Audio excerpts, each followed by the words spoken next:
On my wedding anniversary, my husband Karen told me he had to wine and dine clients all night and couldn't come home. My daughter Clara insisted on surprising Daddy. I pulled some strings to get VIP access and quietly brought her to Blackpack's exclusive banquet. In the private booth, Clara asked me in her sweet little voice, "Mommy, can I go find Daddy?" Before I could answer, an Omega sitting nearby leaned over with a smile. "What an adorable child. My Alpha always says when our baby is born, they should be this well-behaved too." As she handed Clara a macaron, the wolf head brooch on her collar gleamed blindingly under the crystal chandelier. I asked with a trembling voice, "That's a really unique brooch. Where did you get it custom made?" Pride radiated from her eyes. "My Alpha gave it to me as a gift. He said this is an exclusive token for top-tier alphas. It's one of a kind in the entire world." I stared hard at that brooch. It was the token my father had personally given Karen when he assumed leadership of Blackpack. My blood ran cold instantly. I looked up at her, my voice shaking so badly I could barely speak. "Your Alpha, it's not Karen from Blackpack, is it?" She raised her eyebrows in surprise, her smile growing more smug. "Oh, you actually know him?" Clara lay against my lap, her little hands clutching my clothes as she looked around. Karen had said this morning he'd be out all night entertaining clients and couldn't come home. But our daughter kept insisting she wanted to find Daddy and surprise him, so I pulled some strings to get VIP access and quietly brought her here. The banquet hall's crystal chandeliers were dazzling. Everyone here belonged to the upper echelons of werewolf society. I had just sat down with Clara when the Omega next to us turned and smiled, offering Clara a macaron. What a beautiful little girl, like a little angel. Lena smiled warmly. As she raised her hand, the diamond-encrusted wolf head brooch on her dress collar sparkled brilliantly. "My man loves children too. He always says he wants us to have one as sweet as your baby." I blocked her hand, offering the macaron, my gaze falling on the brooch. "That's a White Pack custom piece, isn't it? I feel like I've seen it somewhere." "You have a good eye." She deliberately straightened up, making the brooch more visible, unable to hide the pride in her voice. "My mate gave this to me. He said it's an exclusive piece only top-tier alphas can get. You can't buy it anywhere no matter how much money you have." I actually thought it was too showy, but he insisted I wear it, saying only I'm worthy of it. My fingertips turned white from gripping so hard, though my expression remained unchanged. White Pack custom pieces are only given to alphas recognized by the clan. Your mate is quite generous. This brooch was given to Karen by my father personally when he ascended to the alpha position. Years ago, when Blackpack's old alpha stepped down, it was my father who used his connections with the Elder Council to push Karen into the alpha position. Since our marriage, although Karen was nominally the one in power at Blackpack, most of Blackpack's resources still relied on White Pack connections. Obviously, his Omega lover didn't understand these inside details. Of course, he's always generous with me. She tossed her hair, revealing a moonstone wolf-tail bracelet on her wrist. The milky white glow stood out especially under the crystal lights. Like this bracelet, he specially gave it to me last Valentine's Day. He said it's a Black Pack heirloom, only given to the Pax Luna. I've worn it for almost a year and haven't wanted to take it off. My breathing stopped for half a second. This was what Karen had personally put on my wrist when we got married, saying it was a testament to our love. Half a year ago, Karen said he accidentally lost this bracelet when we moved, and I'd felt regretful for so long. Turns out he gave it to his mistress. And he's given me more than just these. Lena raised her right hand. The pink diamond's brilliance hurt my eyes under the cruise ship lighting. This is what he gave me for my birthday last year. A pink diamond this large is very hard to find. I grabbed Lena's wrist and examined it carefully. This was the pink diamond I'd bought at auction for $40 million. Karen actually dared to steal my things and give them to his mistress. Mommy, Clara suddenly tugged at my sleeve, her childish voice clear. "You're hurting that lady." I saw Lena's twisted expression and released her wrist. The day the pink diamond went missing, I searched the entire house and couldn't find it. Finally, Karen had held me and laughed, saying, "Don't be upset. I'll buy you an even better one." At the time, I thought Karen was so considerate that I really hadn't married the wrong person. Now, thinking back, I just felt Karen was hypocritical to the extreme.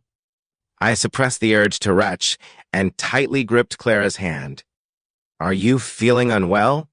Lena finally noticed something was wrong with me. A bit of low blood sugar. I forced a smile and took the water a server handed me. "When did you and your mate meet?" Lena froze at my question, a flash of embarrassment crossing her face. "I'm his mistress, but hear me out. Karen says he has no feelings for that nominal mate of his. It's all her family clinging to him. Her family just saw that Karen was capable and a natural alpha candidate, so they pestered him relentlessly until he married her. The pathetic resources her family gave Karen were all earned by Karen saving her back then. He doesn't owe that woman anything." My fingers gripping the water glass suddenly tightened, knuckles turning white, fingertips nearly embedding into the glass. "Save me?" Hearing this almost made me laugh out loud. When I met Karen, he was just a bottom-tier werewolf in Blackpack who couldn't even afford a decent business dinner. One year Blackpack was attacked by rogues. He rashly charged forward trying to claim credit and was nearly surrounded and killed in the chaos. I desperately dragged him out of the pile of corpses and saved his life. To save him, I was poisoned with wolf venom and nearly lost the ability to shift for life. At the time, he'd knelt before me with red eyes, clutching my hand and swearing he'd never betray me in this lifetime. To make things easier for him, I went home and begged my father on my knees for $5 million in startup capital. I also got him inserted into Blackpack's core management and helped him climb to the alpha position. My family poured our hearts out to pull him from the mud into the spotlight, giving him money, connections, and dignity. But in his mouth, my life-saving grace, all my sacrifices, became evidence of me pestering him relentlessly to marry him. He turned around and used our sincerity as gifts to court his mistress, even twisting the truth to say we were clinging to him. Looking at Lena's smug face, the last bit of hope in my heart shattered completely. That woman is not only gloomy in personality, but also boring in bed. Lena pursed her lips, her face full of disdain. Karen says staying with her is especially depressing. If it weren't for transitioning through her family's connections, he would have divorced her long ago. As she spoke, her face took on a deliberately flaunting sweetness. But the hard times are almost over. Karen said once he's firmly established as alpha, he'll divorce that woman immediately. Next month on the 16th is our anniversary. He says he's going to give me the beach house under that woman's name. The 16th. That was the day I woke up after being severely injured and falling into a coma while saving Karen. Karen didn't come see me until the day after I woke up, saying he'd been delayed handling clan affairs the night before. Turns out while I lay unconscious in the hospital bed, he was sleeping with another Omega and taking credit for my life-saving grace to show off. That woman still has no clue even now. She's stupid as hell. Lena sneered, her tone arrogant to the extreme. She still thinks she married such a good, loyal husband. When Karen asks her for a divorce, she won't even have anywhere to cry. If she's smart, she'll pack her things and get lost, instead of refusing to let go of the Luna position. She continued prattling in my ear, bragging about her sex with Karen, counting off the things Karen had given her, things that originally belonged to me. I couldn't suppress the fury in my chest any longer. I suddenly stood up and viciously threw the water in my hand onto her smug face. "Ah, are you insane?" Lena bounced up from the booth. Ice water ran down her haute couture gown. Her foundation and eyeliner smeared into a mess, making her look like a painted cat. Clara was startled by the sudden scream and burst into tears with a wah, hugging my leg tightly. I immediately shielded my daughter behind me, looking at her expressionlessly as she jumped around. What did I do to you that you'd throw water on me? Lena dabbed at her face with an expensive silk handkerchief, while playing the victim to the surrounding onlookers. Everyone look, this person threw water on me for no reason. How can there be no rules? Banquet attendants quickly squeezed through the crowd, bowing as they tried to mediate. Ma'am, please calm down. Talk it out nicely. Don't disturb the other guests' dining experience. Talk nicely? I've been soaked like this, and you want me to talk nicely? Lena pointed at my nose and shouted, her nail almost poking my face. Do you know who I am? I'm the person Alpha Karen specially brought here. Go get Karen over here right now. Every minute you're late, I'll have him fire you. The attendant looked troubled. Ma'am, Alpha Karen is currently at the main table hosting the 3 clans' elders. He really can't step away. Can't step away? His woman has been bullied like this, and he can't step away? Lena raised her voice shrilly. You won't go? Fine, I'll go to the main table and find him myself. Then I'll tell him you were disrespectful to me, and we'll see how Karen deals with you.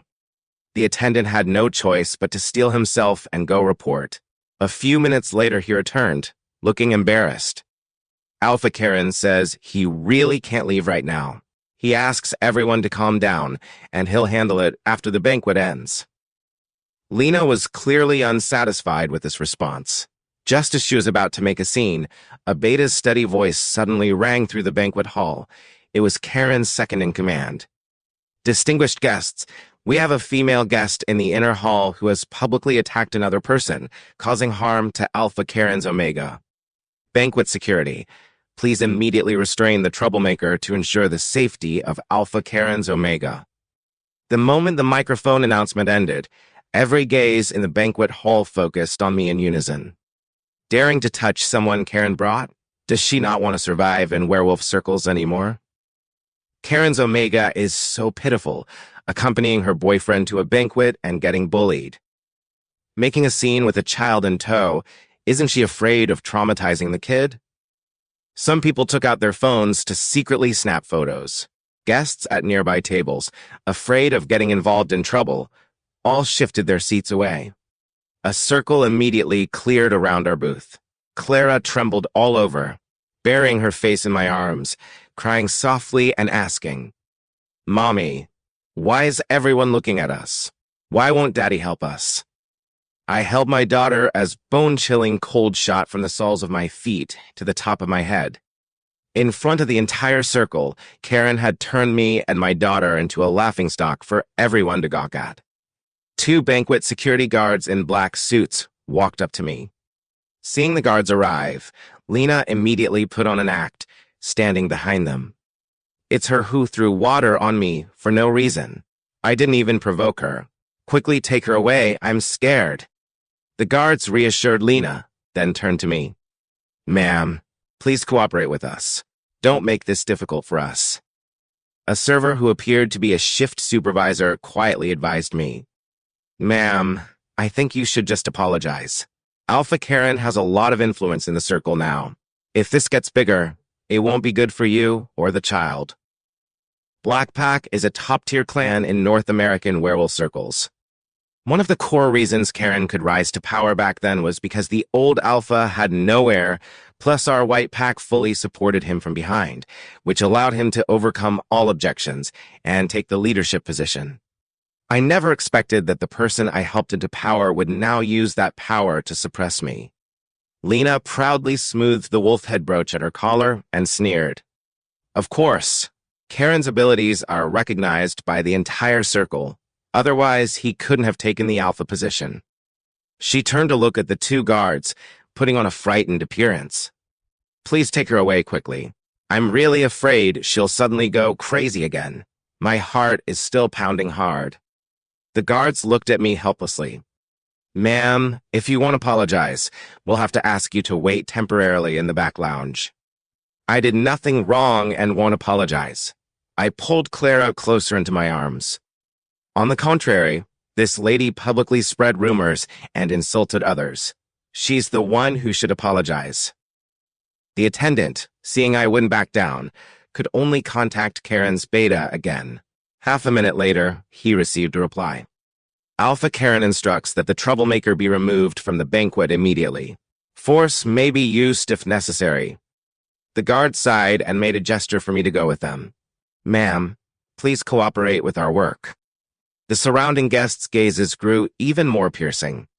Lena deliberately shook the moonstone bracelet on her wrist, the silent flaunting slapping my face like a physical blow.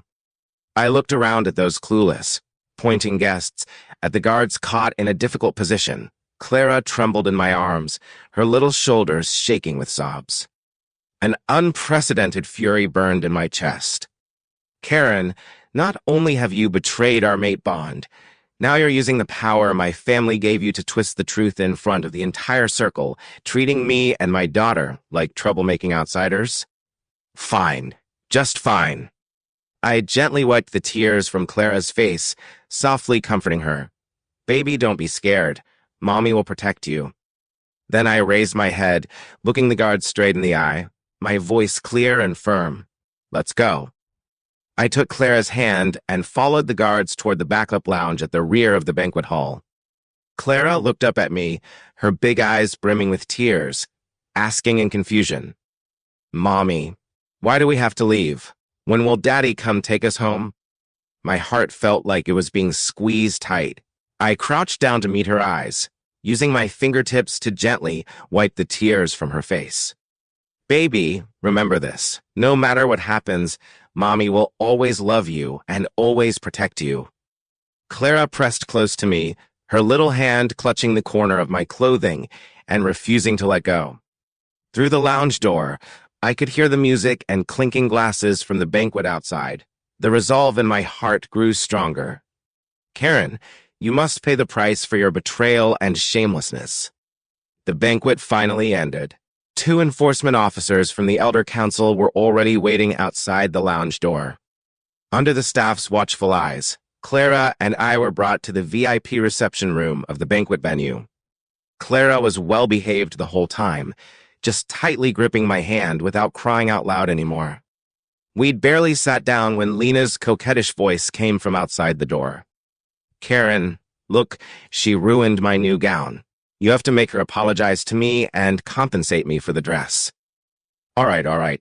She's just an ordinary clan member with no background. I already spoke to the Elder Council. You can handle her however you want. I guarantee you'll get your justice. The door was pushed open. Karen walked in first, wearing a custom black banquet suit, his tone arrogant. Where's the troublemaker? I spoke coldly. Right here, Alpha Karen. The smile on his face instantly froze. His pupils dilated sharply, his entire face filled with disbelieving terror.